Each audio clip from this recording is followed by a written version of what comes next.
Target convoy just switched routes. They are heading straight for the school, the JTAC said, voice thin over the headset. School is cold. Evacuated 3 hours ago, Commander Jack Rains snapped. We stick to the plan. Elena's knuckles went white around her headset.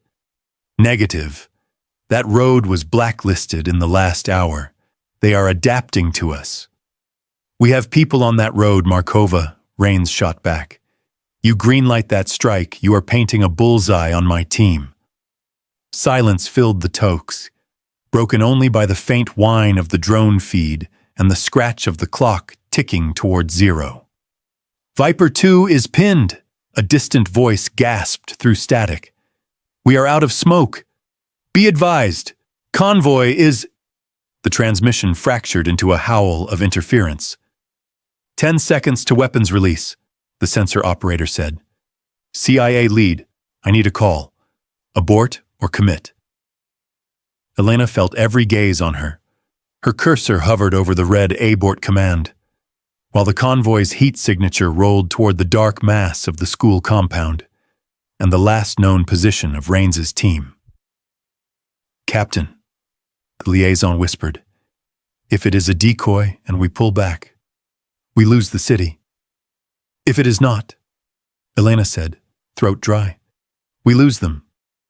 The clock hit -5. Captain Markova, Rains said quietly, no sarcasm left. Say the word. The room held its breath. 36 hours earlier, forward operating base Talon, Al-Sara sector. The drone feed washed the briefing room in ghostly gray. Figures moved on the screen, grainy, heat-bright smudges crossing a shattered intersection. Someone had scrawled X marks on the laminated map beneath the monitor, as if the city were a multiple-choice test. Target compound, grid 23SWT941662, Commander Jack Rains said. He tapped the map with a calloused knuckle. All male military age. No women, no kids. We hit it before they moved the toys. Chairs creaked as the SEALs leaned in, already half gone in their heads, minds on breach points and fields of fire. Elena Markova listened to the cadence of his voice, to the certainty in it. She had learned long ago that certainty could be deadlier than any weapon. Intel? Rains asked without looking at her. The word came out like an afterthought. She kept her tone even. Human source is a single echo report, Commander. No corroborating SIGINT. Your all-male pattern is from a 3-hour sample at dusk. That compound is within normal family movement range. We have not watched a full cycle. Rains rolled his eyes, slow and theatrical enough that the front row smirked. There it is, his ops chief muttered. The intel girl wants more time. Elena felt the prickle along her spine but kept her gaze on the screen. On the Reaper feed, a truck rolled past the compound, tail lights glowing. The camera tracked lazily. There it is, she agreed. The intel officer reminding you that one bad assumption gets people killed. You want us to sit on our hands while they move explosives? Rains said. We wait, we lose. We go, we win. Simple. It was never simple. Not for her. Retask the Reaper for a full perimeter scan, she said to the sensor operator at the back. I want pattern of life on adjacent structures, last 24 hours. The operator glanced to Rains, uncertain. Rains lifted both hands, palms out. We have our H hour. Birds spin up in 30. You get your little scan, Captain, but my team steps off on schedule. The room hummed with barely veiled impatience. Elena tasted burnt coffee at the back of her throat. Copy, the operator said. The camera slewed, revealing narrow alleys and rooftops crowded with satellite dishes. Rains finally turned his eyes fully on her. By the way, who exactly authorized you to start chopping my ISR? Elena let the silence stretch for a heartbeat. This was the pivot point. She felt it in her bones. "I am Captain Elena Markova, U.S. Army," she said. "On detail as Central Intelligence Agency Joint Operations Lead for Task Force Shadow." The ops chief's pen froze over his notebook. A few chairs shifted. Respect did not suddenly appear in their eyes, but something else did. Calculation. Raines's jaw flexed. "So if I disagree with your assessment, then you take it up with the country team and the task force commander," she said quietly. "Until then, I own this airframe." On the screen, the Reaper's infrared eye drifted over the compound's courtyard. For the first time, Elena saw it. A small shadow slipping along the wall, too short to be a man, clutching something like a doll. "Freeze," she said. "Back 5 seconds. Zoom." A child, barefoot in the dust. Elena exhaled. ROE requires positive identification and reasonable certainty of no protected persons in the target structure. You do not have that. Raines stared at the image. The room felt suddenly smaller. "We hold," she said, before he could speak. "We watch. We do not kick in that door. Not tonight." Outside, through the thin walls, she heard the distant whine of MH-60 rotors starting up, and imagined the resentment gathering with the rotor wash, looking for a face to attach to. She suspected it had just found one. The Eskif always felt a few degrees colder than the rest of the base, as if classified air had to be chilled before it could be breathed. Elena sat hunched over a terminal, the glow of 3 monitors painting her face in pale blue. Lines of traffic scrolled past, timestamps and call signs marching in unforgiving order. A soft knock on the open door frame announced the station chief. He did not wait for permission before stepping in. "You made friends tonight," he said. "Word is the SEALs are very impressed with your restraint." Elena did not look up. "We avoided a violation of ROE and maybe a dead child on the floor. They will live with it." He leaned against a filing cabinet, arms crossed. His badge lanyard swung slightly. "We also let a cash walk. Country team will not be thrilled. Optics matter, Captain." On her screen, she pulled up the last 3 days of intercepted chatter from the Harris net used by their partner militia. "Optics are not my mission. Preventing our people from walking into choreographed death is," he sighed, the sound lost in the constant hum of the air conditioning. "You asked for this assignment. Joint Ops Lead. That means accepting that our local friends are imperfect, but necessary." "Necessary is one thing," she said. "Predictable is another." She overlaid a log of internal briefings on top of the radio timeline. Each mission concept brief had a timestamp. So did the first enemy movements that seemed to anticipate those missions. She narrowed the window, brief with militia commander Karim present. Hour later, strange movements on the ground. Day later, an ambush waiting where they had only talked, never gone. The pattern was too clean.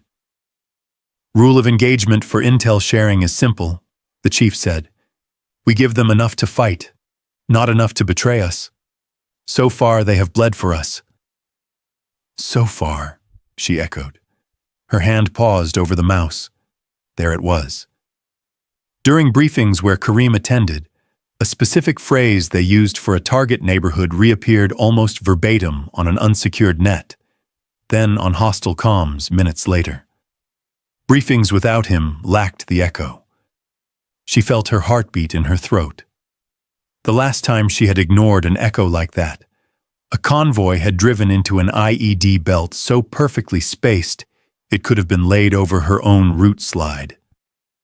"You are seeing ghosts, Elena," the chief said, softer now.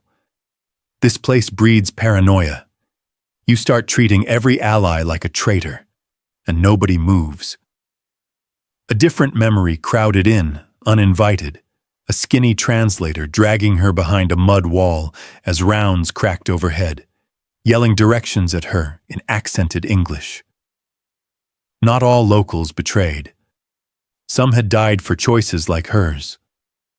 She closed her eyes for a moment, then opened them on the screen. "I am seeing timestamps," she said. "We brief at 0900. Kareem leaves at 0915. At 0930, a radio on his net repeats our phrasing about Sector 3 market. At 1000, enemy chatter tells a cell to avoid that sector and prepare a gift on the alternate route we discussed." The chief shifted his weight. "You are sure those are their nets, not ours bounced back?" "We scrubbed our own. This is theirs." She highlighted the lines. "Someone is running our playbook in reverse." He stared at the evidence. For a moment, she thought he might finally say what she wanted to hear. Instead, he said, "Even if you are right, accusing Kareem blows up months of work. We need his men on the street. Hire will not accept this on pattern alone." "And if I say nothing," Elena replied, "we send Rains back out with a traitor in his hip pocket." The ROE slide from earlier that day surfaced in her memory. No kinetic action without two independent sources. The same logic applied here. She needed another angle, something that was not just her suspicion. She dug deeper, pulling up attendance logs, radio check times, tiny administrative details most operators ignored. The second piece fell into place with a quiet click. On nights before their worst ambushes, Kareem had always requested that his units shadow U.S. patrol routes, ostensibly for extra overwatch, but their positions had consistently given the enemy safe corridors. Her skin prickled. "I will not put this in a cable yet," she said. "But I will flag the pattern to Rains. He is the one walking down those streets." The chief shook his head. "You are going to lose him if you start whispering mole in his ear." "He already thinks I am the enemy," she said. "At least this way, we are arguing about the right threat." He left without another word, the door closing with a soft, padded click. A few minutes later, she stepped into the dim outer hallway and keyed Rains's number. He answered on the second ring, voice rough. "Commander." "This is Captain Markova," she said. "We need to talk about your favorite militia commander." There was a pause, then a low chuckle. "What? Did he hurt your feelings by bringing us sweets and not you?"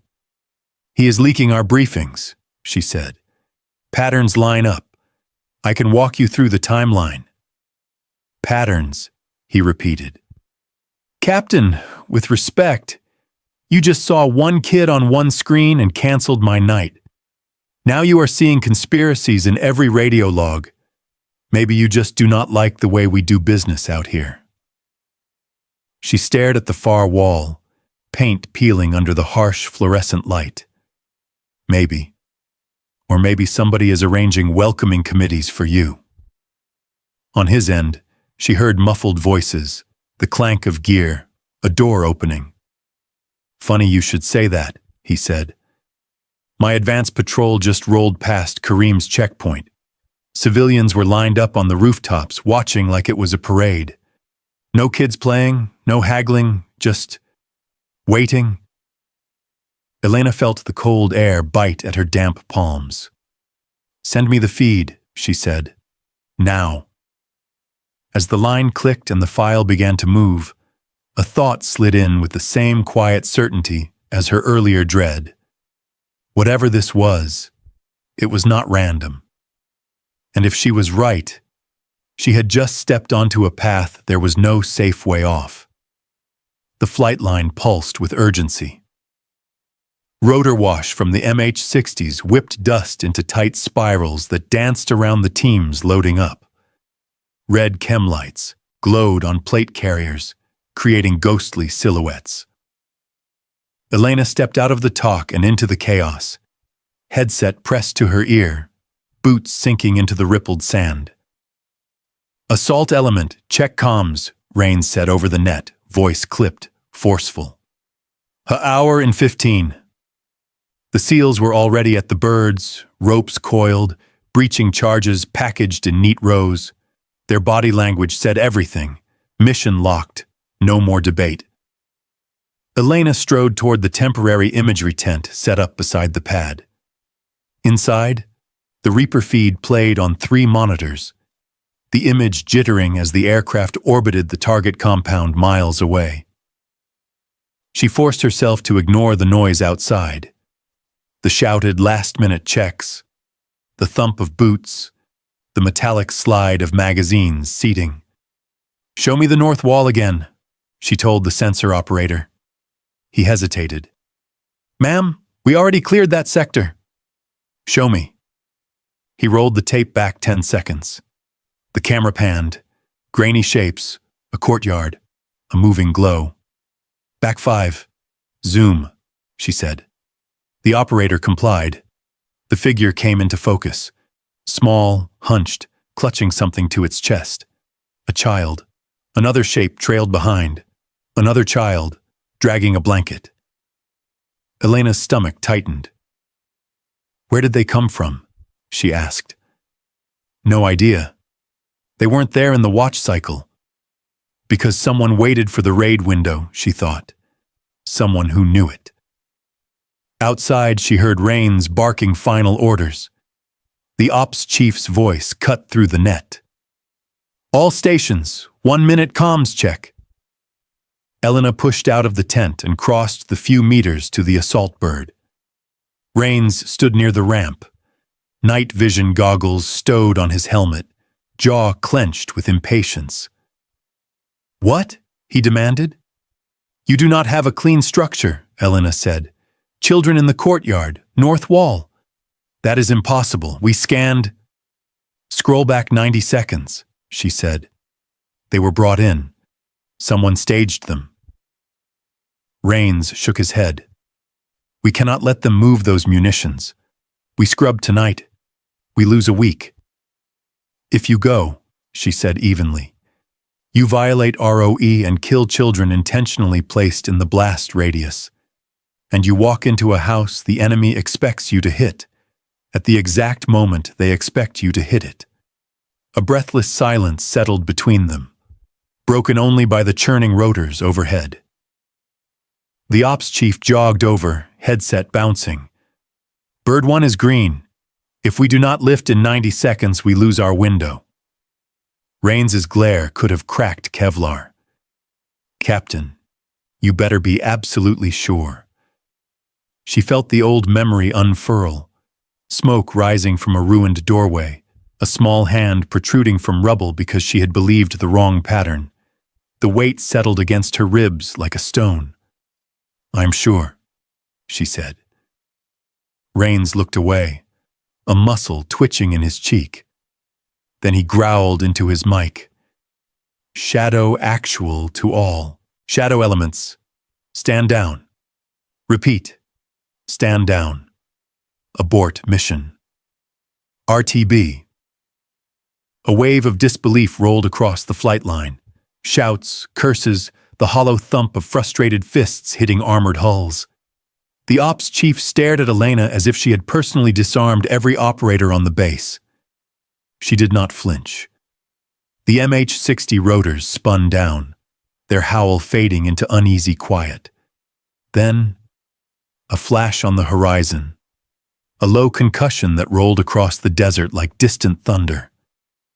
The imagery tent exploded with voices over the radio. "Tosi, this is Reaper 1. Secondary structure, 2 blocks west of the target compound. Just detonated. Large signature, unknown cause." Elena felt the hairs rise on the back of her neck. Someone had known she would cancel. Someone had prepared a second act, waiting for her decision.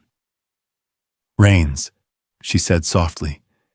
"This was not about the raid. This was about our reaction." He stared toward the dark skyline, face unreadable, and for the first time, he did not roll his eyes. The analysis bay was nearly empty at this hour. Just the soft clicking of keyboards and the ceaseless whir of servers pushing heat into the recycled air. Elena stood before the digital target wall, arms folded tightly, eyes burning from a night without sleep. The explosion from 2 hours earlier still echoed in her mind, a phantom concussion she could feel in her sternum. The J2 duty officer, Lieutenant Kessler, leaned back in his chair, rubbing his temples. "Captain, we have been through this. There is no single director pulling strings. This city has 100 factions. Chaos explains this better than any boogeyman. Chaos does not time detonations to our decision points," Elena replied, tapping a node on the screen. "And chaos does not route convoys through protected corridors that conveniently neutralize our air options." Kessler rolled his chair closer. "Or maybe they got lucky. You are building a ghost." She switched layers on the display. The map dissolved into a web of lines. Convoy paths over the past 6 weeks, each drawn from Predator FMV or ground reporting. Most were messy, jagged, improvised, but some— "Look here," she said. She highlighted 7 routes. They formed a looping lattice across the western districts, each hugging the borders of no-fire zones, schools, clinics, UN shelters, perfectly legal for them, perfectly restrictive for US forces. Kessler squinted. Coincidence? No. She zoomed in on timestamps. These routes activate only after major firefights or ambushes involving us. They move assets, sometimes people, sometimes materiel, just outside what our rules allow. He blinked. That would take planning. It would take someone who understands our ROE better than our own partner forces do. She loaded the FMV overlay. The Predator's slow orbit captured a 3-vehicle convoy from 2 nights earlier, moving through a narrow sector at dusk. Bland trucks, indistinguishable from civilian cargo haulers, except they drifted too close to the perimeter of a protected school complex, knowing full well coalition aircraft could not engage there. Kessler frowned. "I remember this. We lost them behind the southern wall. They wanted us to. And then—" She tapped the timeline. 4 hours later, one of our patrols hits an ambush 3 blocks east. Same neighborhood, same timing cycle. Still not proof of a mastermind. "No," she agreed quietly, "but proof of intent." She opened the next layer. Humant reporting. Grainy stills of a tall man in a dark scarf, face half hidden, associated with procurement, with signals, with planning. Never caught twice in the same pattern. Each note marked him with a different alias, but one code name repeated in interrogation notes. Al-Mimari, the architect. Kessler's skepticism faltered. "You are suggesting he engineered the whole thing? The decoy cache? The kids being moved in? I am suggesting we are not fighting random cells. We are fighting design." She exhaled, feeling the tension at the base of her skull. If she pushed too hard, they would say she was chasing shadows. If she held back, she risked letting someone script their fate. The door banged open. Rains stepped in, still in dusty gear, helmet under his arm. He looked exhausted, but far steadier than she felt. "You wanted to see me?" he said. Elena gestured to the wall. "This is not opportunism. It is choreography. Somebody predicted the raid window tonight, staged civilians, timed a secondary blast to probe our response, and they used known no-fire zones to move assets before the strike package even warmed." Rains stared at the lattice of lines. His skepticism was palpable, but something in his expression shifted. recognizing the same precision he prized in his own operations. "So what do you want?" he asked. "A recon mission," she said. "Limited footprint, no locals. I want to follow the next route I predict before they run it." Kessler looked horrified. "You want to test your theory in the field?" "I want to stop walking into his playbook," she corrected. Rains inhaled, long and slow. Then, "Fine, limited recon, my terms. You get one chance to prove this is not you chasing your reflection." Elena nodded. The room seemed to dim around the blue glow of the map. If she was right, they were finally stepping toward the real enemy. If she was wrong, she was leading Rains into a labyrinth she had imagined herself. Either way, the next move was hers. The briefing room off the motor pool smelled of sweat, dust, and marker ink. On the whiteboard, someone had sketched their route through the western districts, the lines mirroring the lattice on Elena's target wall.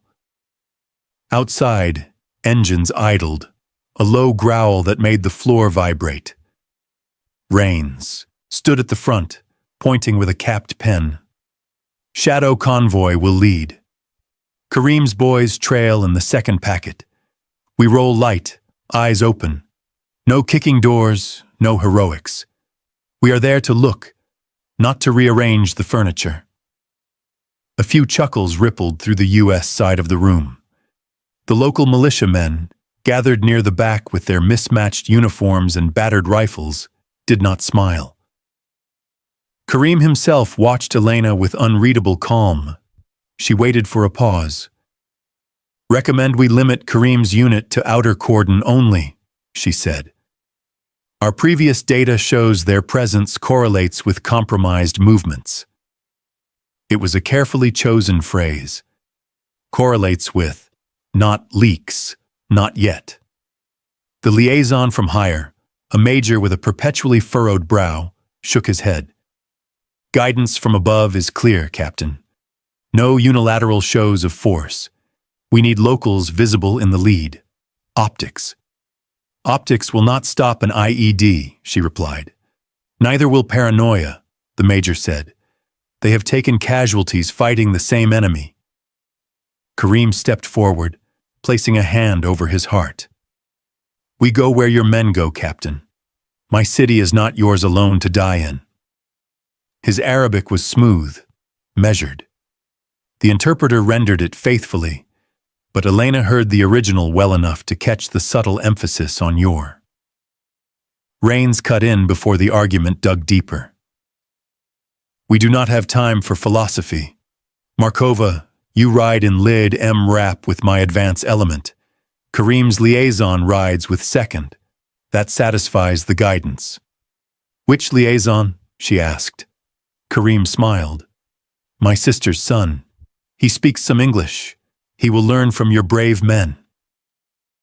An adolescent boy stepped forward, two thin bodies swallowed by a borrowed plate carrier, radio handset hanging low on his chest. His eyes darted between them, nervous and proud. Elena felt the familiar tightening in her gut. Too young, too eager, too perfectly placed. "Has he worked with us before?" she asked. Kareem spread his hands. "He has worked with me. Is that not enough?" The major was already nodding. "Good. Youth like him, willing to stand with us. That is the story we want." Elena thought of another young face, a translator who had pushed her down behind a wall while shouting corrections to her map. Not all youth were liabilities, but this one came with Kareem's hand on his shoulder like a stamp. Minutes later, she climbed into the Lied MRAP. Inside, it smelled of oil, canvas, and the faint metallic tang of old fear. The gunner settled into the turret, hands resting on the grips. Rains's voice crackled over the net. "Shadow convoy, this is Shadow Actual, check comms." "2, green," came from the second truck. A beat, then the boys halting English over the shared net. This is local 1. We are, ready?" Very ready. The interpreter corrected him, coaching the right brevity. Radios clicked, acknowledgments rolling through. They rolled out through the gate, dust curling up around the hull. The city swallowed them quickly. Narrow streets, low cinder-block houses, satellite dishes like metal flowers. Children watched from doorways. Men leaned against walls, expressionless. Elena kept one ear on the U.S. net, one on the shared channel with the militia. The boy's voice popped up intermittently, repeating grid references fed to him by someone in his truck. Then she heard it. A brief burst, a string of numbers. Their exact current grid stumbling off his tongue on a frequency that did not match their encrypted hopset. Unsecured. Open. Her fingers clenched around the headset. Convoy break, she cut in. Local one, say again your last transmission. Silence. Raines's voice followed, wary. Markova, what do you have? She switched to the internal net. I just heard our grid on an unencrypted frequency from the liaison. Could be nervous chatter. Could be more. Could be nothing, the major replied from his vehicle too quickly. The street ahead emptied a little too fast. A shopkeeper pulled down a metal shutter with a clatter that echoed. Elena stared at the boy's call sign on her slate, the numbers still burning in her memory. Correlation again, or the first step of a trap. Recommend we alter route, she said, forcing her voice to stay level. Now. Elena watched the world from two angles at once, through the narrow MR app window to her right, and from the bird's eye gray of the MQ9 feed on her tablet. On the screen, their convoy appeared as a slow-moving line of white-hot rectangles creeping along the main road. Recommend route alteration, immediate, she said into her headset. Current axis is compromised. Raines's voice came back tight but controlled. On what exactly? Liaison broadcast our grid on an unencrypted frequency, she said. Now we are seeing pattern changes in civilian movement ahead. Shops closing. No kids in the street. Traffic thinning to zero. Could be Friday prayers, the higher liaison muttered. It is Wednesday, Elena replied. She zoomed the feed. 50 meters ahead of the lead truck, a battered sedan sat parked half on the curb. Nothing overtly wrong, no obvious wires, no disturbed earth. But the spaces around it felt wrong. The city had pulled back like water from a shoreline before a wave. Her throat felt dry. Look at the side streets, she said. People are there. They are just not here. Raines keyed up on the convoy net. Shadow convoy, this is Shadow Actual. All stations, halt and hold. Say again, halt. The MRAP shuddered as the driver braked. Outside, a curtain shifted in a nearby window and froze. Elena pulled in a deeper slice of ISR history. 10 minutes ago, the road had been alive. Motorbikes weaving, vendors pushing carts. Then over 3 minutes, it emptied. Too neat. Too recently. She had seen this slope before. Different country, different town, same absence. Markova, Raines said. I need a call. We sit here looking scared. We become the target. We push through, we might spook. Nothing? What does your math say? Her math counted ghosts. The burned-out shells of trucks from a previous tour.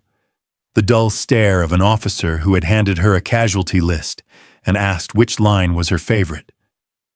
If we continue on this axis, she said slowly, probability of contact is high. Pattern matches pre-ambush behavior from prior incidents.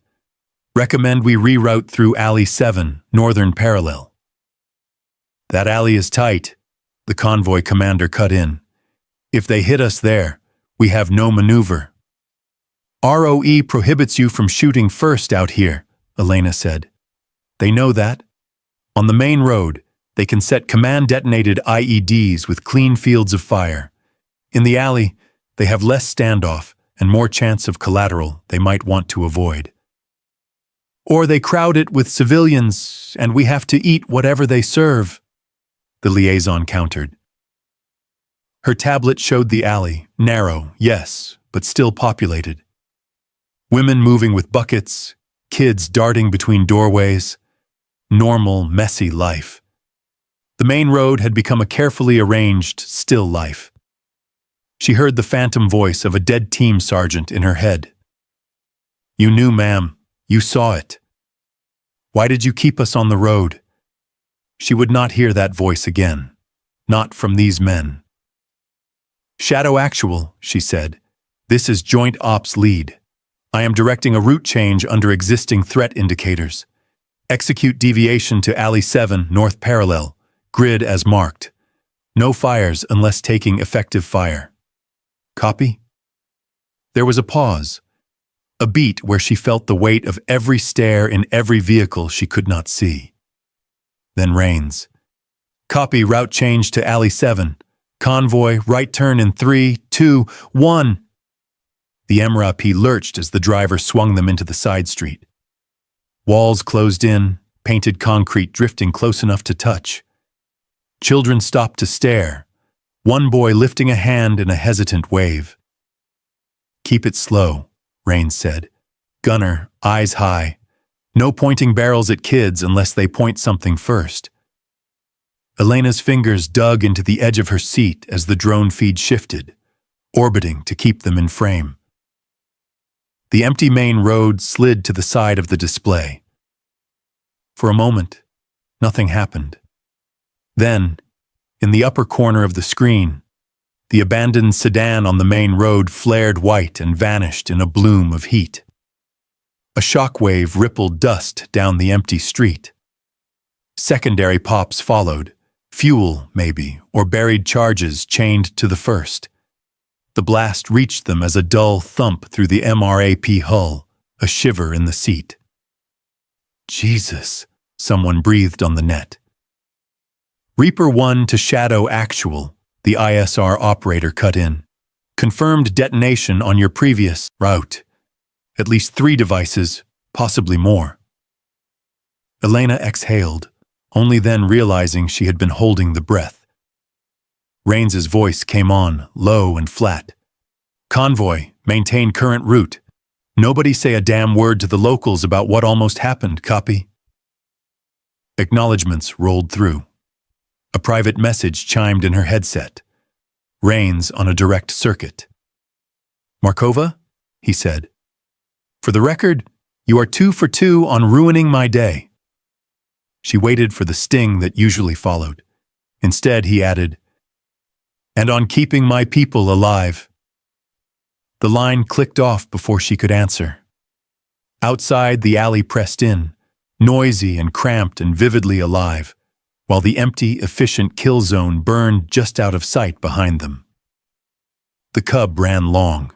It always did when someone almost died. The operations center buzzed with low conversations, analysts swapping updated grids, operators leaning over maps dotted with fresh explosion icons. The walls hummed with the warmth of overtaxed electronics. Elena stood at the far end of the table, fingers wrapped around a paper cup of coffee gone cold an hour ago. On the big screen, the VTC booted in fits, video freezing, audio lagging half a breath behind.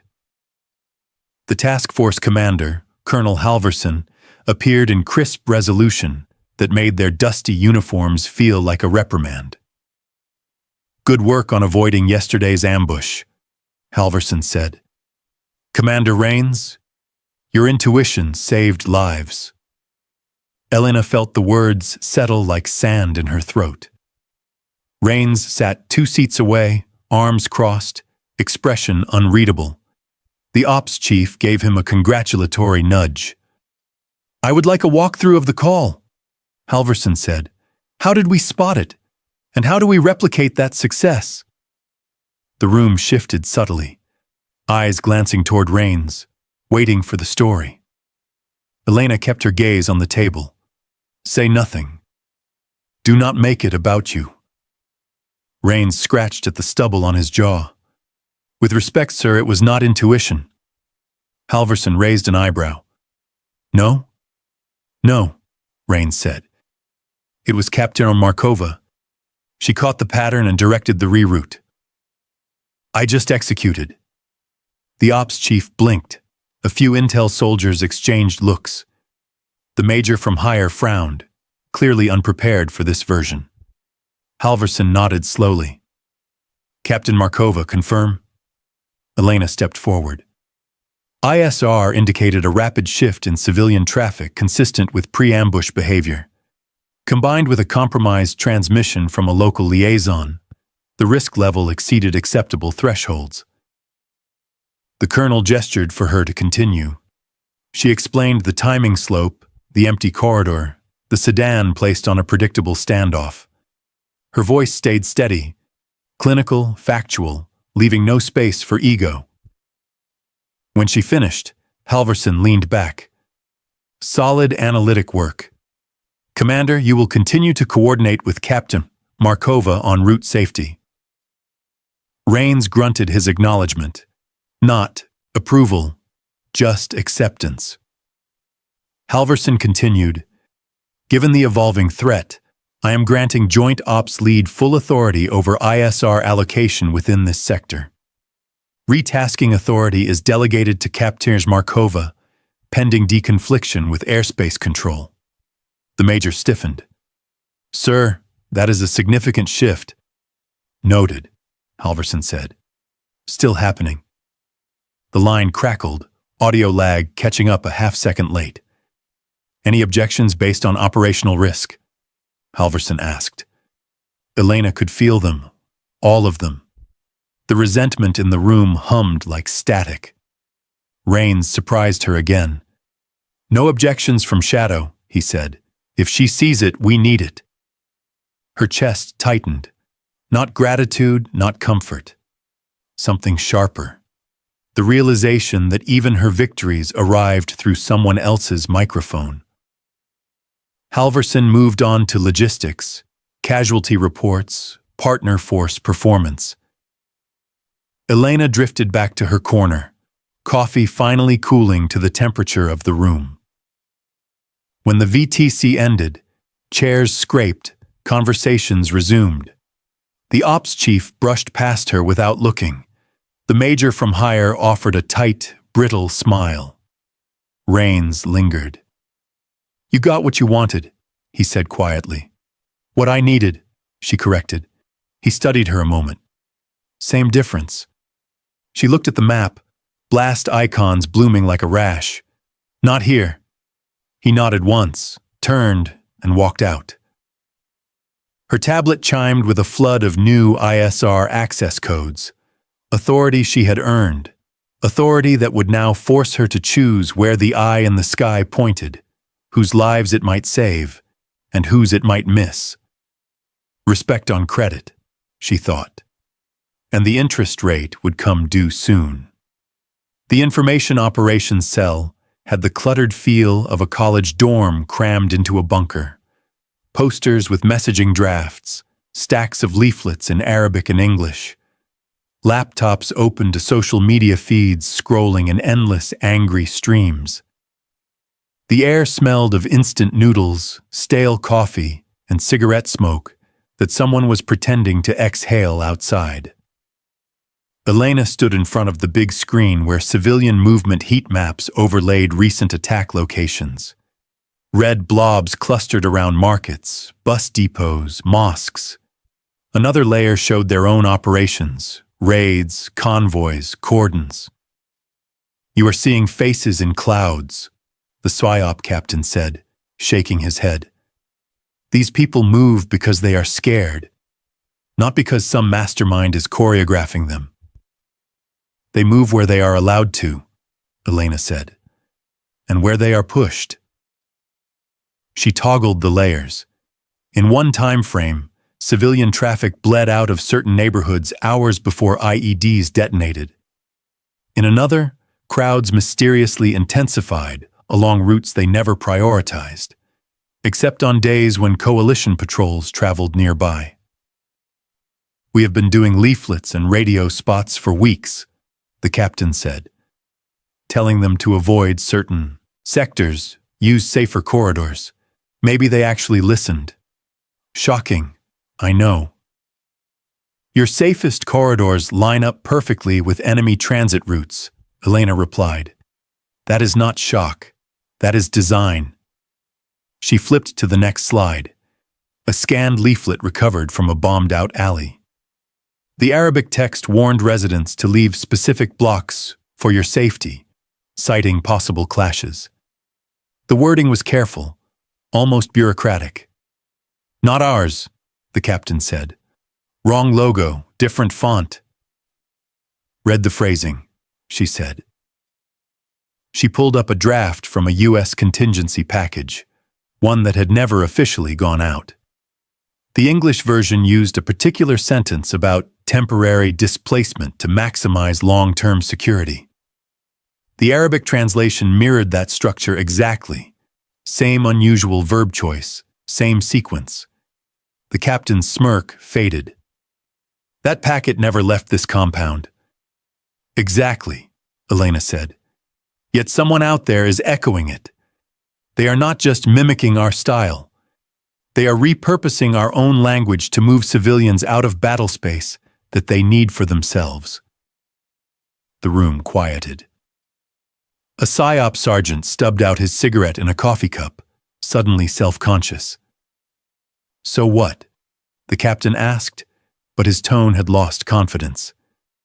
We stop telling people where it is safe? We stop trying to help? No, Elena said. We stop assuming we are the only ones using the city as a board. On the big screen, she brought up a composite. Attack locations overlaid with their leaflet distribution zones and the convoy patterns she had built earlier. Lines emerged, faint but undeniable, carving the city into channels. The architect is not just playing with bombs and routes, she said. He is playing with expectations, ours and theirs. He knows we avoid schools, clinics, refugee sites. He knows you tell people where to go. He is using that flow to build buffer zones around his moves. ROE slides flashed in her mind. Proportionality, necessity, distinction, every constraint became a rule. Every rule a potential exploit. The PSYOP captain rubbed the back of his neck. Even if that is true, we cannot launch preemptive strikes based on vibes. I am not asking for strikes, she said. I am asking for eyes. She highlighted 3 corridors, thin, arterial routes connecting the outer districts to the city center, each threading between protected sites they could not target. These are your next attack vectors, she said. Or your next hostage highways. We surge ISR here, persistent, layered. If he is going to push something big, he will not risk improvisation. He will use his proven paths. The major from higher, who had wandered in halfway through, frowned. Markova, that is a lot of drones for 3 maybes. She held his gaze. They are not maybes. They are the only places he can move something, significant without us touching it, unless we see it first. You wanted results. This is how we stop playing catch-up. He hesitated, then grudgingly nodded. Fine. You have tasking authority. Put your toys where you want them. As the room dispersed to adjust schedules and frequencies, Elena stayed by the screen, watching the city pulse in colored gradients. To everyone else, it looked like heat and numbers. To her, it looked like an invitation. If she was wrong, she would waste precious ISR on empty streets and baseless fears. If she was right, somewhere in those corridors, the architect was already rehearsing his next move, counting on her to blink first. She dragged the surveillance windows over the 3 predicted routes and locked them in. Show me, she murmured. The city did not answer, but somewhere in its shifting patterns, something was already moving toward her. The briefing room was windowless and cold. lit by a single projector casting pale blue slides across a table cluttered with binders. Elena sat alone at first, flipping through the ROE deck for the 100th time. Every line felt heavier after the last 48 hours. Every clause was a cliff edge she refused to step off. The door opened softly. A man in a pressed polo, civilian casual, agency serious, closed it behind him. "Captain Markova," he said, voice smooth. "Thanks for making time." She stiffened. "Sir." He dropped a folder onto the table, then sat across from her, fingers steepled. "Let us get straight to it. Headquarters is impressed by your pattern analysis. You saw what others missed, and that gives you power." He paused. "But it also gives you responsibility." The word tasted like warning. He slid the folder toward her. "With the enemy escalating, we cannot keep losing windows. We need room to maneuver, flexibility." She flipped the folder open. Inside was a memo, clean formatting, careful phrasing. It referenced her ISR authority and encouraged operational adaptability in complex urban environments, citing rapidly evolving risk calculus and potential deviations from strict proportionality in imminent threat scenarios. Her stomach tightened. This overrides the 200-meter exclusion. "It offers commanders options," he corrected. "We are not telling you to authorize bad shots, just that the perfect scenario may never come. You know this. You have lived this." She thought of the children on the courtyard camera, of the IED belt she had not stopped in time, years ago, of faces she never forgot. "I will not sign anything that loosens ROE," she said. "You already have in practice." His smile did not reach his eyes. "You delayed the raid. You redirected the convoy. Now we need you to enable action as decisively as you prevent it." "I enabled survival," she said sharply. "We need more than that." She pushed the memo back. "No." He tapped it gently back toward her. "Read the final paragraph. No changes to ROE. Just acknowledgement that some scenarios will force you to rely on your judgment. You already do that every day." She scanned the last lines. The phrasing was dangerously vague, enough to be weaponized, not enough to be defended. "This language can be twisted," she said. "Only if someone wants to twist it," he replied lightly. She thought of higher headquarters, of the political need for victories, of how silence in these rooms sometimes counted as consent. Her pen felt too heavy as she held it. The paper felt dry and brittle under her hand. If she refused outright, they would sideline her. Someone else, someone who saw only targets, would hold the drone feeds. If she signed, she gave them leverage. Words that could be bent into justification she never intended. Her childhood flickered behind her eyes, running past shattered buildings, sirens, the sickening knowledge that adults with power could make mistakes and call them necessities. She signed.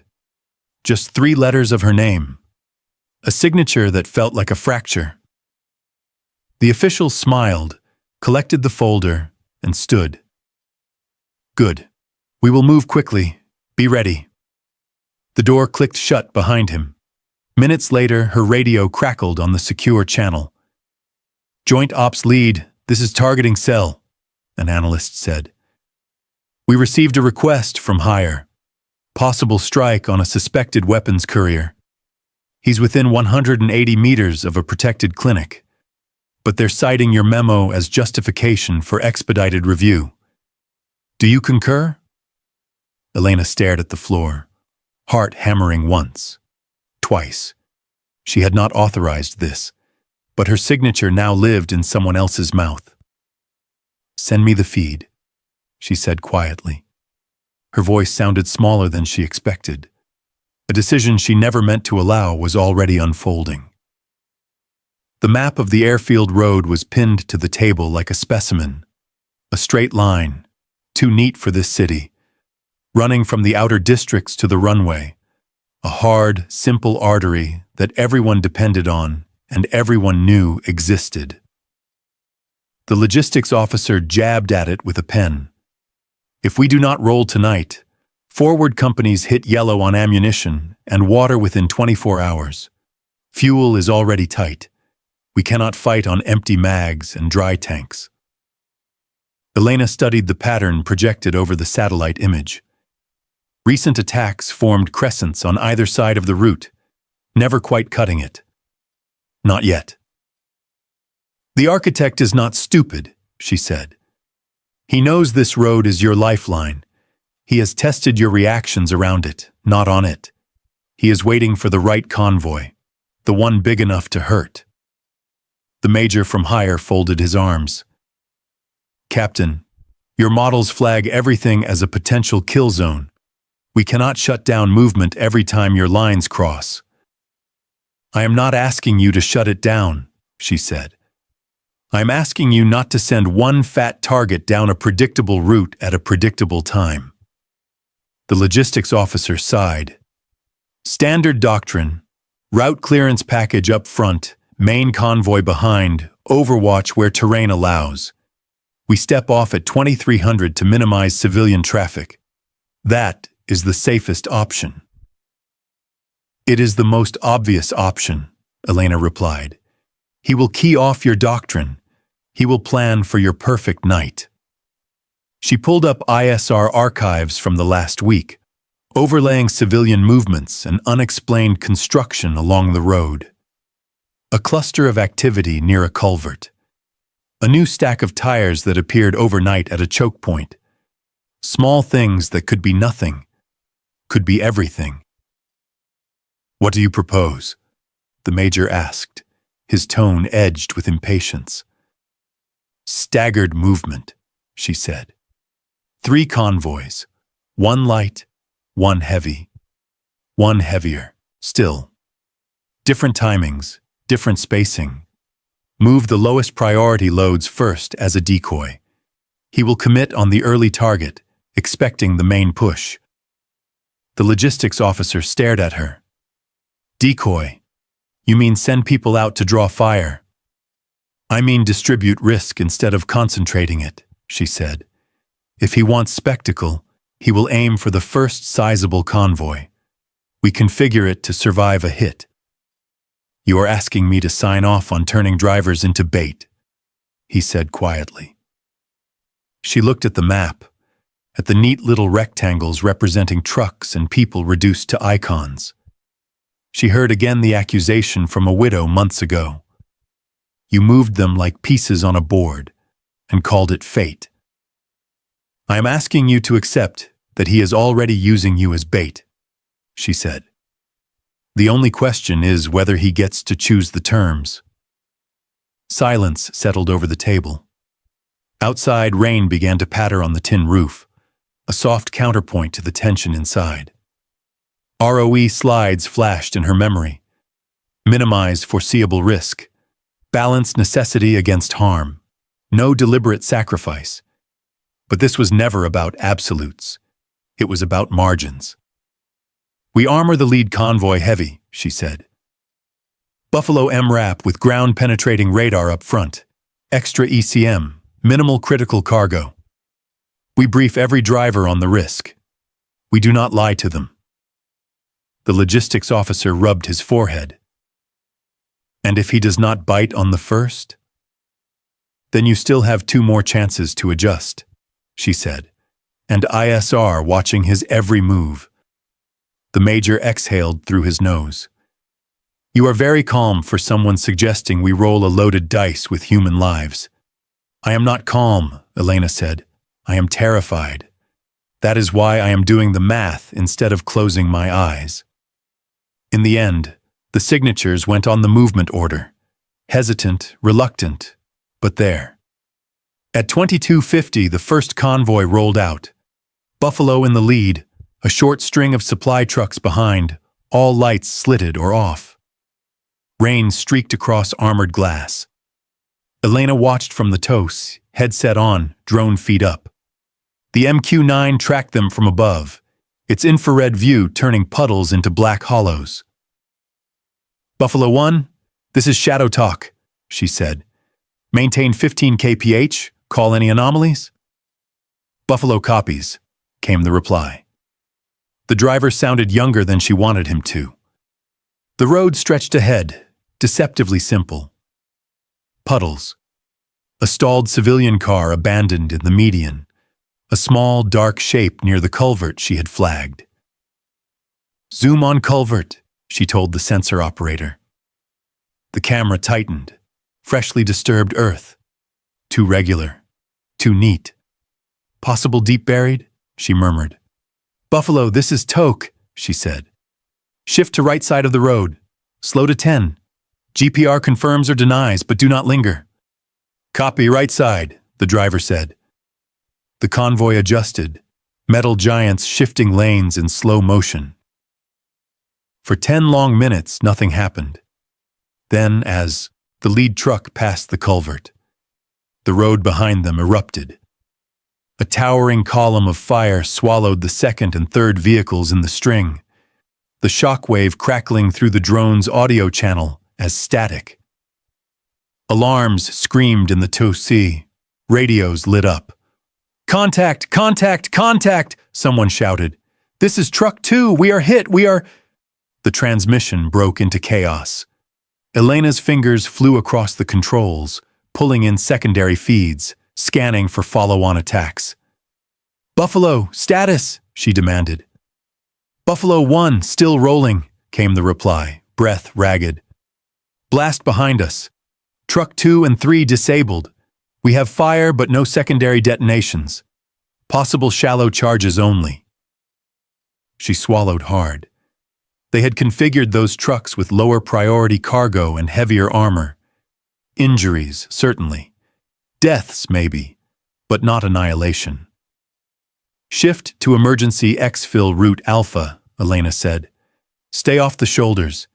Keep moving until clear of kill zone." She expected that to be the end of it. The ugly, partial success of a baited trap surviving its own logic. Then she saw it. On the edge of the drone feed, well outside the blast plume, small heat signatures stirred in a clump of ruined buildings near the midpoint of the route. Not panicked civilians, not fleeing fighters. A pattern of movement that did not quite match either. Men positioning, not running. She zoomed tighter. Metal glinted briefly in a doorway. A long tube, angled toward the sky. "Reaper 1, mark that grid," she said. "Possible anti-armor or man-pads team staging." "Copy, marking," the sensor operator replied. The major leaned over her shoulder. "We just took their best shot." "No," she said, pulse spiking. That was the curtain raiser. On the secondary screen, the icons for Convoy 2 and Convoy 3 sat in their holding areas inside the wire, engines warming. The enemy teams on the route were not tracking the retreating remains of Convoy 1. They were facing the other direction, waiting for something bigger coming their way. "Elena," the major said, suddenly pale. "What are you seeing?" She did not look at him. "Hold Convoy 2 and 3, she ordered. "Now." The ops center felt smaller at 3 in the morning. The voices were quieter, the lights dimmed to preserve night vision, the coffee burnt down to its bitter dregs. Elena sat hunched over the Blue Force tracker display, watching one icon that should have been moving but was not. "Shadow 2-1, last update at 0152, the watch NCO said. "Grid 23SWT913624. After that, nothing. No radio, no text, no movement." Rains stood with his hands on the table, knuckles white. Dust streaked his sleeves from the last hours on the airfield road. "They were clearing a follow-on site," he said. "Short recon, in and out. They do not just disappear." The major from higher hovered near the back, all ready. drafting talking points in his head. "Electronic failures happen," he said. "We lost multiple relays tonight. Likely they were caught in secondary blasts. If they are gone, we need to prepare messaging for—" "Stop writing obituaries," Rains snapped. "You did not even wait for a body count." Elena tuned them out for a moment and pulled up the last few minutes of Shadow 2-1's track. The icon had moved along one of the corridors she had tagged earlier, then paused near a cluster of low buildings. No emergency ping, no distress code. "Reaper 1, this is Joint Ops Lead," she said into her headset. "Do you have any archived footage over grid 913624 between 0150 and 0200? The drone operator came back after a beat. "Affirm, we were wide on the corridor. Stand by." Grainy footage appeared on her screen, time-stamped. The tiny white speck of Shadow 2-1's MR app eased to a stop at the edge of an alley. Heat signatures spilled out, men dismounting, fanning into the shadows. Then, static, a momentary glitch. When the feed resumed, the MR app still sat there, doors open, but no human signatures outside. No firefight, no visible blast scar. They had simply ceased to exist on her screen. "Could be they went inside a structure," the Major offered weakly. "Could be they were jammed," Elena said. "Or taken." Rains shot her a sharp look. "Say that again." She pulled another data feed into view. Intercepted enemy chatter. Most of it was the usual noise. Insults, boasts, garbled grids.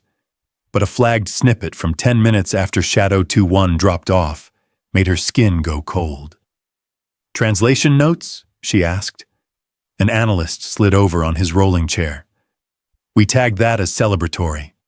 Guests, gifts, that sort of thing. Probably looting."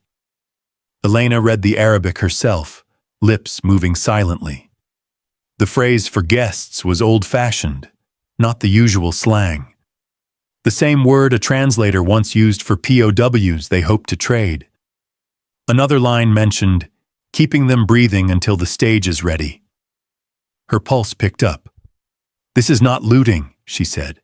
"This is capture." The Major frowned. "It is suggestive, not proof. And if they have our guys as hostages, we absolutely cannot storm in. We risk executing them ourselves." Rains leaned over the table, voice low. "We are not leaving them out there. Not while they are still talking about them in the present tense." The widow's voice from another tour surfaced in Elena's memory.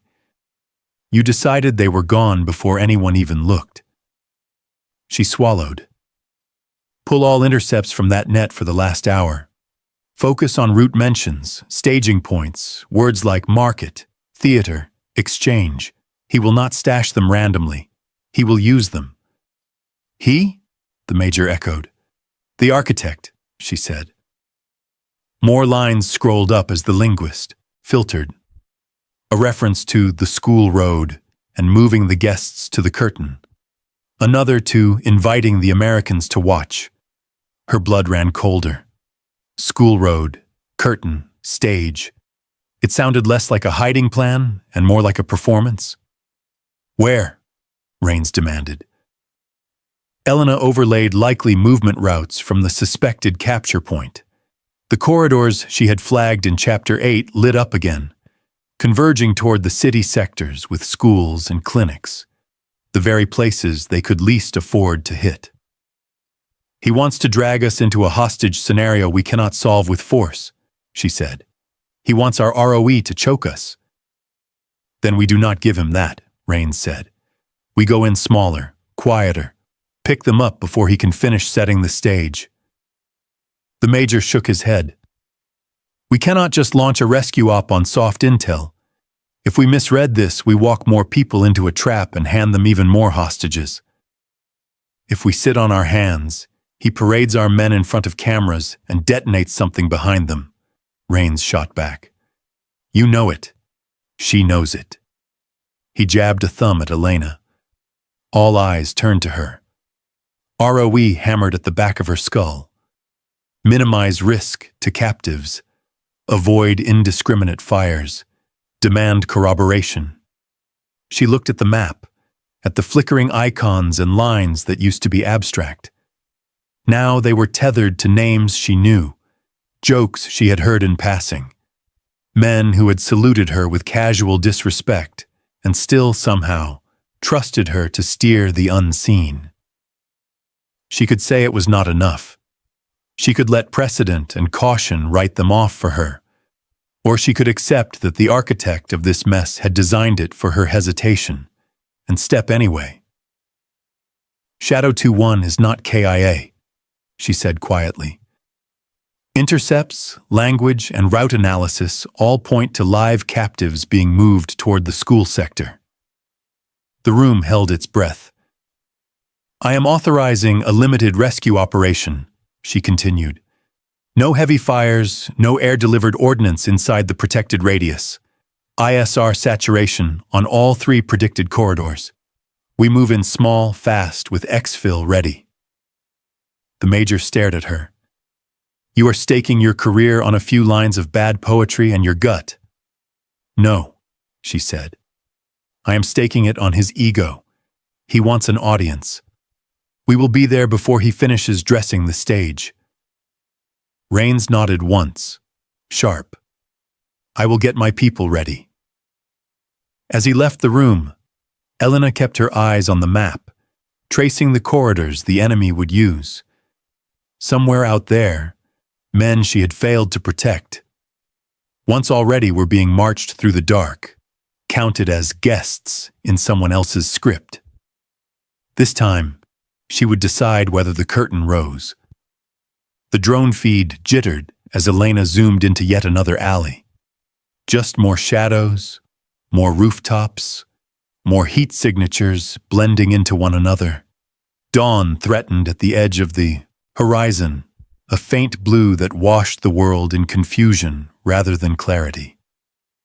Reaper 1, stabilize orbit, she said. I need the western block clean. Trying, the sensor operator replied. We are getting interference from somewhere. Maybe a cheap jammer on a balcony. Rains stood beside her, tense but silent. The rescue team, Shadow 1, moved through the outer streets, their BFT icons creeping grid by grid. 2 other elements, Shadow 3 and the Quick Reaction Force, maneuvered in parallel arcs to box in the possible routes. We are losing time, Rains muttered. I know, Elena answered. She flicked between feeds, ISR archives, HUMANT notes, the intercepts she had flagged in red. Everything pointed to the captors moving the hostages along one of 3 corridors. But which one? The Raven UAV from a forward element sent its shaky, low-resolution view to her console. Roofs blurred. Laundry lines wavered. She caught movement, figures slipping between doorways, too disciplined for civilians. Raven feed shows possible armed movers, she said. Grid WT 917-631, but no sign of friendlies. That is 2 blocks north of 2-1's last position, Rains said. It is too clean, Elena murmured. Too linear. If they were rushing, we would see scatter movement. This looks directed. The watch analyst chimed in. Ma'am, HUMANT from local source says fighters moving prisoners toward Old Market. Elena shook her head before he finished. Source is unreliable. That route is too exposed. They want us to think that. She returned to the drone feed. Rooftops glowed faintly in thermal, heat signatures moving in uneven clusters. Something tugged at her focus. A small cluster moving in a strangely uniform pattern, spacing between bodies unnaturally consistent. Hold, she whispered. Reaper 1, zoom on grid 911-628, second-story balcony. The grainy view steadied. 5 shapes, 3 warm, 2 cooler. Pairs moving in staggered intervals, almost choreographed. Do you see that? She said. Rains squinted. Looks like civilians. No, she said. Look at the spacing. That is a shield formation. Human shields, used not to hide but to control movement. The architect was not just hiding his captives, he was wrapping them in collateral. Her heart tightened. ROE constricted her options like a noose. Shadow 1, she said into her mic. Halt at current grid. Do not advance into that line of sight. Copy, came the whispered reply. What are we looking at? A coordinated movement using human shields, she said. If you push now, you will lose initiative and put hostages in your own crossfire. Rains clenched his jaw. We cannot wait forever. We wait 10 seconds, Elena said. Reaper 1, track movement vector. The feed followed the staggered cluster as it slipped off the balcony, down a narrow stairwell, then toward a bottleneck, a choke point between two collapsed buildings. That is it, she said softly. That is where we take them. Rains keyed up. Shadow 1, prepare to move on joint ops leads mark. Tight wedge, no stray rounds. Ready. Her breath steadied. She felt again the weight of deciding other people's survival. Childhood memories cast flickers of panic. Sirens, dust, the shockwave that tore a window from its frame near her head. She forced them away. Stand by for vector, she said. We cut them off at the choke. The drone feed flickered, stuttered, then froze entirely. Reaper 1? She said sharply. Losing link, jamming spike from within target sector, the operator replied. We are blind. Static hissed through her headset. The map blurred at the edges as positional updates lagged. Rains turned to her. Markova, call it. She stared at the blank feed, pulse hammering. The choke point, the corridor, the trap that might be waiting. With no ISR, she had only her models, her instinct, her fear, her responsibility. She raised her mic. Shadow 1, she said, voice steady despite the tremor beneath. Execute movement to the choke point. Now. And in the darkness beyond the wire, men she could not see began to run toward a decision she could not take back. The operations floor held its breath. Elena stood over the console, headset pressed tight to her ear as Shadow 1 bounded toward the choke point. No drone, no eyes above, only fragments of helmet cam feeds blinking in and out like dying stars. Shadow 1, this is Joint Ops Lead, she said. Status. The reply came in low, barely a whisper beneath the grit of boots on sand. We're 30 meters from choke. Visibility low. Civilians in windows. Possible armed silhouettes on second level. Elena watched the lagging video. Doors, rubble, a child's plastic toy crushed underfoot. Nothing useful. Nothing clear. Rains leaned forward. Push them. Hire broke in, tone clipped. Joint Ops Lead, recommend freeze. No ISR, no PID. Abort before we create a massacre. Elena ignored him. Shadow 1, hold at 20 meters. Confirm no civilians in immediate crossfire. A breath, shuffling, a muffled curse. Then the team leader. Negative. Overwatch windows cluttered. PID impossible. Her throat tightened. No ISR, no thermal, no angles, only noise, noise. She turned up the helmet cam audio. Not the voices, the background, echoes of steps, too measured, too synchronized. Civilians do not move in cadence at 0400. Fighters do. Shadow 1, she murmured, freeze all movement. The radio went dead still. In the silence, she isolated the cadence. 4 steps, pause, 2 steps, again. A rhythm she recognized from old playbooks. Shield bearers repositioning hostages, using the pause to tighten formation. Her pulse spiked. Shadow 1, she said quietly. Armed movers ahead. Hostages in tow. Formation shifting left, toward the interior door at your 11 o'clock. How confident? The major asked sharply. Elena didn't answer him. She answered the people who mattered. Shadow 1, she said. You have hostiles within 15 meters. Shields are left flank heavy. They'll pivot right if startled. Take the right flank now, quiet entry. No shots unless they fire first. You'll force them to stall. Rains gave one tight nod beside her. Nothing more. Shadow 1 advanced. The helmet cam jerked with each slow step. Dark doorway, broken rebar, crumbling plaster. A figure passed in the periphery. Civilian? Fighter? She couldn't tell. No one could tell. 10 meters, Shadow 1 whispered, hearing movement. Elena closed her eyes for a heartbeat. In another war, another city, she had waited too long. One hostage died. She would not be late again. Shadow 1, she said, voice steady. You are green. The team slipped through the choke point. A held breath filled the ops floor. Then, a hiss of static, a scuffle, a sharp drag of boots on stone. Contact. Silent contact. No shots, no shots, Shadow 1 whispered urgently. Elena's hand tightened on the console. Status? The next whisper cut through the noise, thin and urgent. Joint ops lead.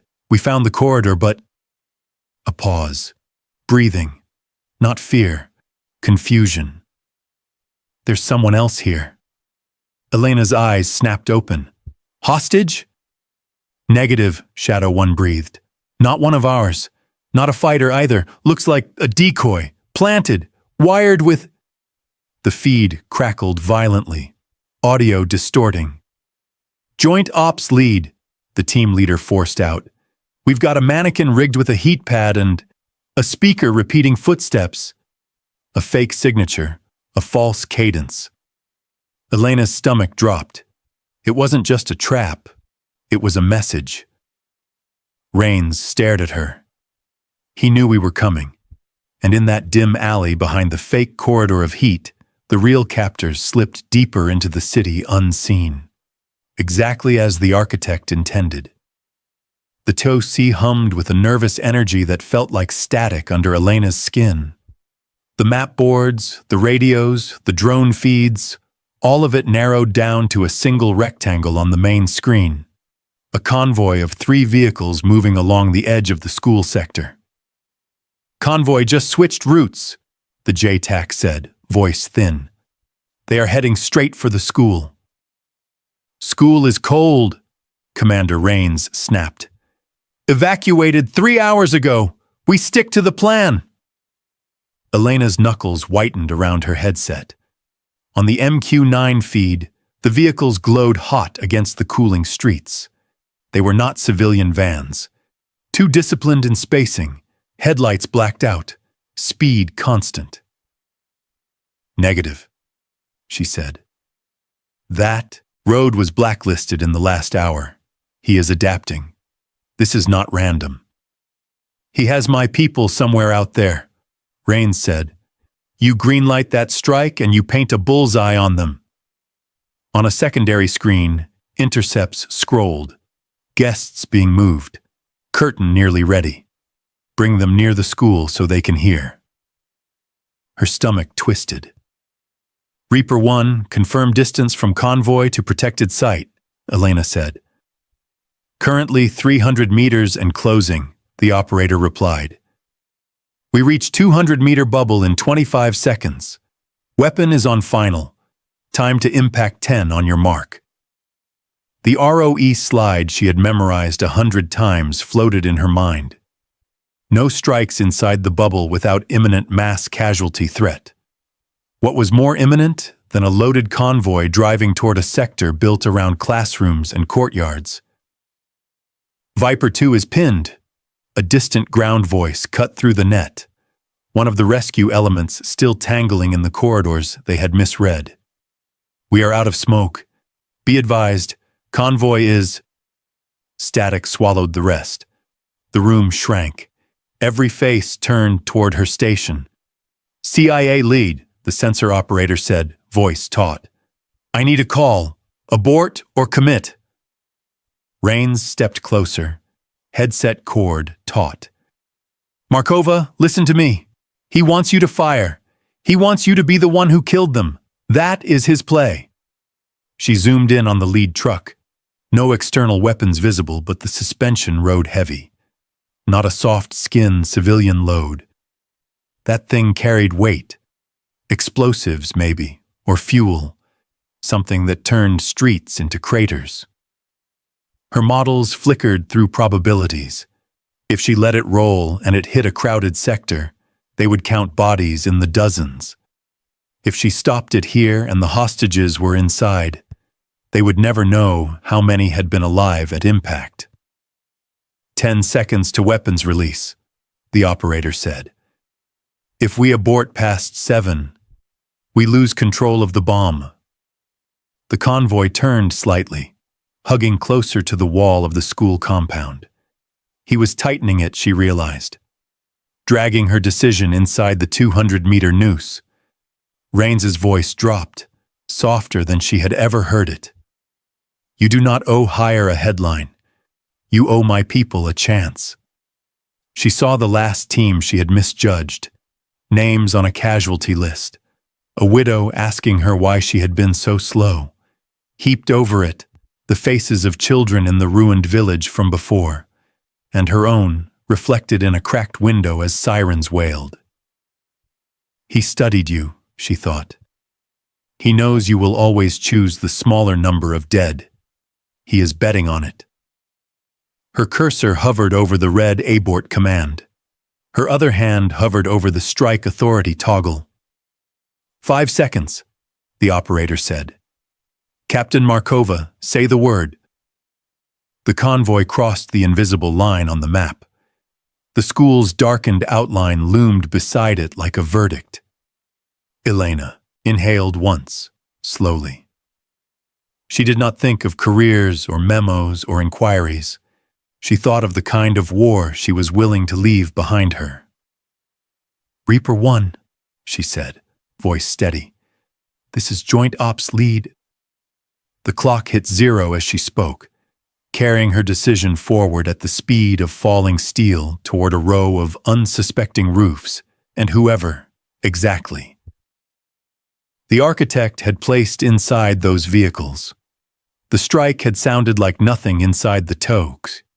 Just a brief spike of noise on the audio feed, a bright flare on the screen, then a rolling cloud of dust. It was only afterward, staring at the still images, that Elena felt the true weight of it. On the BDA slides, the lead truck was gone, reduced to a crater and twisted fragments. The second and third were burned-out hulks. Scattered around them were spiderweb patterns of shrapnel impacts on nearby walls.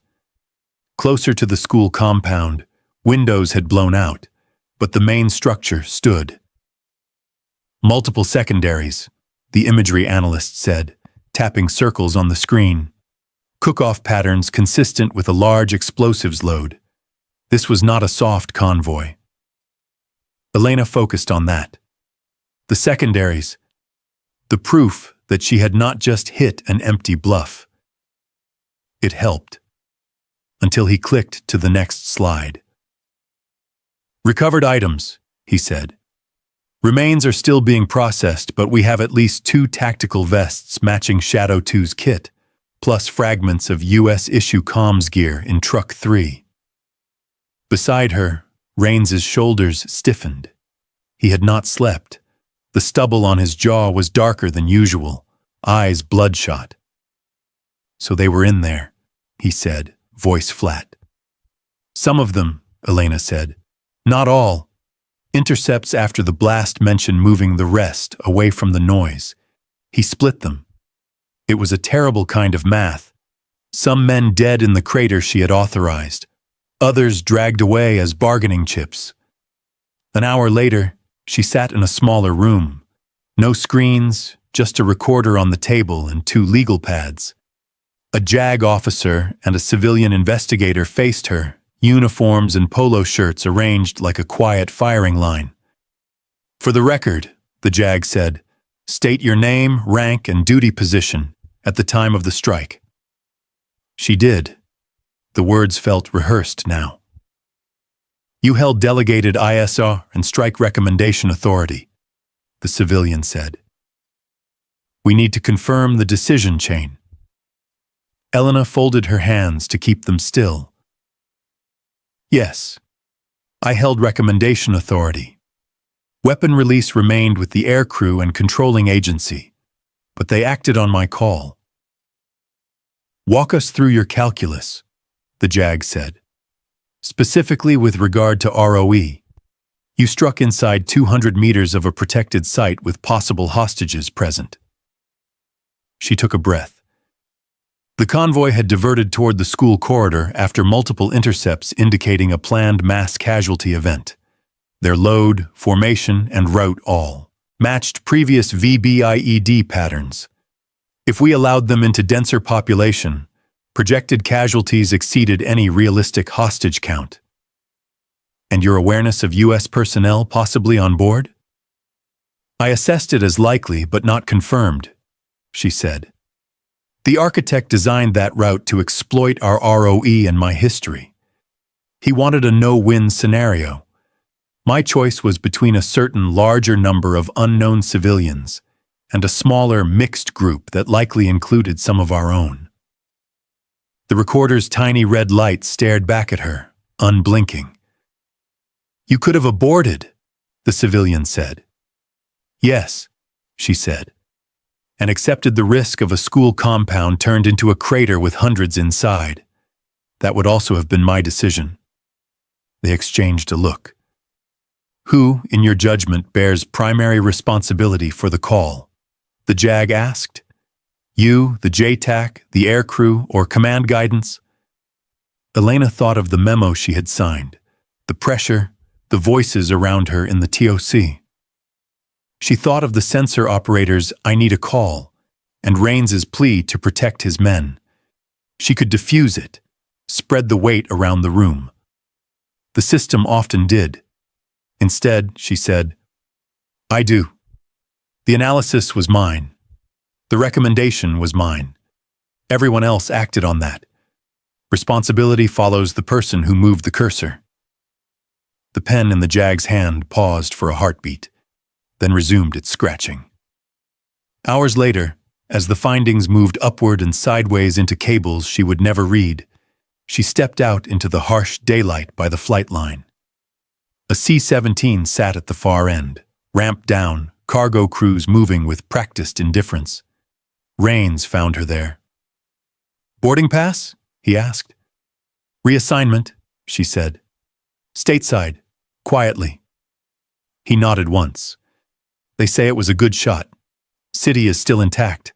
They found enough explosives in that crater to level 3 blocks. And my men," he added, the words soft but sharp. She met his eyes. "Some of them." They stood in silence for a moment, the roar of an APU filling the space between them. "I will tell their families the truth," he said, "that it was my op, my men, and my enemy. Not just your decision." "You were on the ground," she said. "They will listen to you."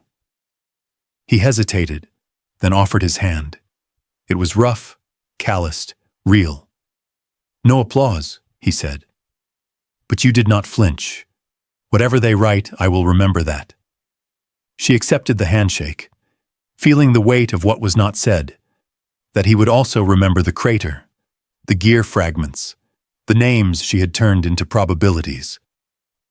When he walked away, she looked back at the runway.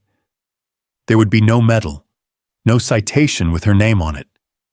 Just a line in an anonymous report, and a city that woke up intact because someone in a small room stared at a screen and chose which lives to gamble. It did not feel like heroism. It felt like a ledger she could never balance. The safe house did not look like the heart of a network. It looked tired, peeling paint, overturned furniture, food tins rusting in a corner. The assault had come at dawn with almost anticlimactic ease. One short firefight in the alley, a flashbang through the door, then 3 stunned survivors cuffed in the dust. Now the noise had faded, leaving only the buzz of flies and the scuff of boots over broken tile. Elena moved carefully through the main room, notebook in hand. Contractors in gloves bagged hard drives, phones, crumpled notebooks. A linguist muttered over a stack of ledgers, tracing handwritten numbers with a gloved finger. "This one routes cash through 3 countries," he said. "Same shell charities we saw 2 months back." "Cut them at the bank level," she replied. "Flag every name for treasury. No more shadow accounts." Down the hall, someone called. Found a laptop, powered but sleeping. She followed the voice into a back bedroom where a folding table stood against the wall. A single chair.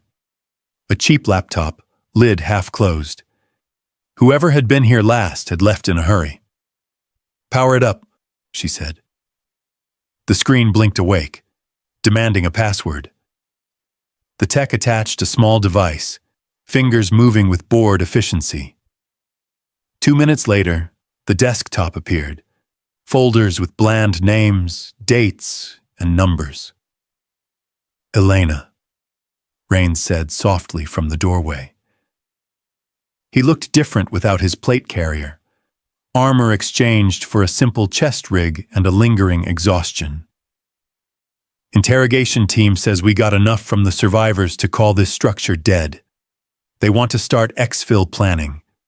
Bring what is left of my people home." "Soon," she said. "I need to see what he was building first." She clicked open a folder labeled, in Arabic, Framework. Inside, subfolders branched out.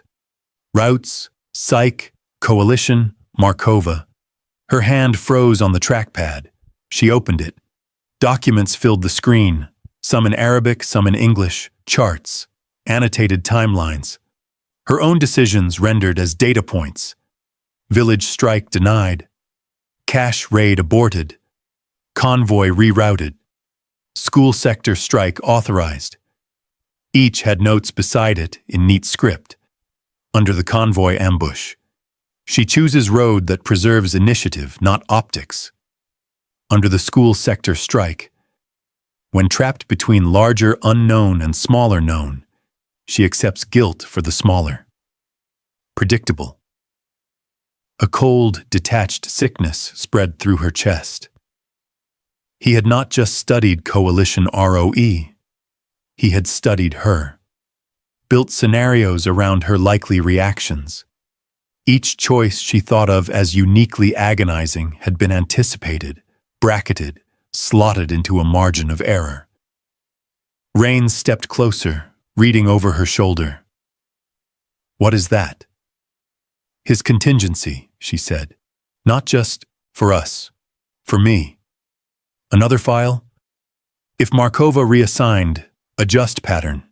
If replaced by more aggressive lead, increased civilian shields, forced scandal. Either way, coalition fractures."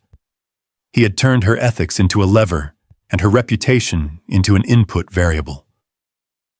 The tech glanced up. "Ma'am, do you want this imaged and sent to higher?" Elena stared at the cursor blinking in the corner of the document. If she shipped this up the chain, it would be studied, briefed, turned into a case study called something sterile like adversary behavioral modeling. They would marvel at the architect's insight. Some would quietly admire it. He would get what he wanted. Legacy. Proof that he had bent their war around his intellect. "Ma'am?" the tech prompted. ROE did not cover this. There was no clause for what to do with an enemy's manifesto. She thought of the crater by the school, the gear fragments, the men still missing. Of the families who would never read these lines, never know how precisely their grief had been calculated. "This network is finished," she said softly. "The routes are burned. The money is exposed. The doctrine will be updated from the effects, not his notes. She highlighted the folder named Markova. Right-click, delete. Ma'am, protocol is to preserve all exploitable data, the text said, confusion edging into concern. The routes, funding, and command links go up, she said. This is ego. If we turn it into a lesson, we make him a teacher. She emptied the recycle bin. The screen flickered, then returned to its bland desktop. Rains watched her for a long moment. You sure you want to erase the proof that you were right about him? I do not need his files to know what I did, she said. And I do not need anyone reading how he measured me.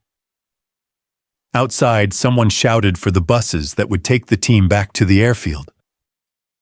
The campaign in Alsara was already being packaged into neat bullet points for people far away. In the dim, dusty room, Elena closed the laptop and stepped back. The architect was dead or in custody. His network was fractured. His design would live on only in the scars it had left, not in the diagrams he had drawn. That, she decided, was all the legacy he deserved. Dawn edged over the horizon in a thin band of pale gold, turning the flight line into a world of silhouettes. C-17 hulks, fuel trucks, figures moving with slow, deliberate purpose. The air smelled of jet fuel, dust, and the faint coolness that would burn off within an hour. Elena stood beside her duffel, orders tucked into the chest pocket of a uniform that no longer belonged to this place. The patch for Task Force Shadow had already been removed, leaving a faint rectangular ghost of stitching on her sleeve. Around her, other departing personnel shuffled bags, checked manifests, made small talk, rotations, normal churn. For them, this was one tour among many. For her, it felt like the end of a thread she had been following for years. Markova. She turned. Rains strode toward her, hands empty, expression unreadable in the half-light. Behind him, a few of his remaining operators lingered near a low wall, heads bowed around a cluster of small wooden plaques propped on a crate. You were going to leave without saying goodbye? He asked. You already said it, she replied, in the debrief room, on the runway. That was duty, he said. This is something else. He jerked his head toward the crate. She hesitated, then followed. Up close, she saw the names burned into the plaques, Shadow 2-1's missing, the convoy casualties. Others she only knew from rosters and hurried introductions.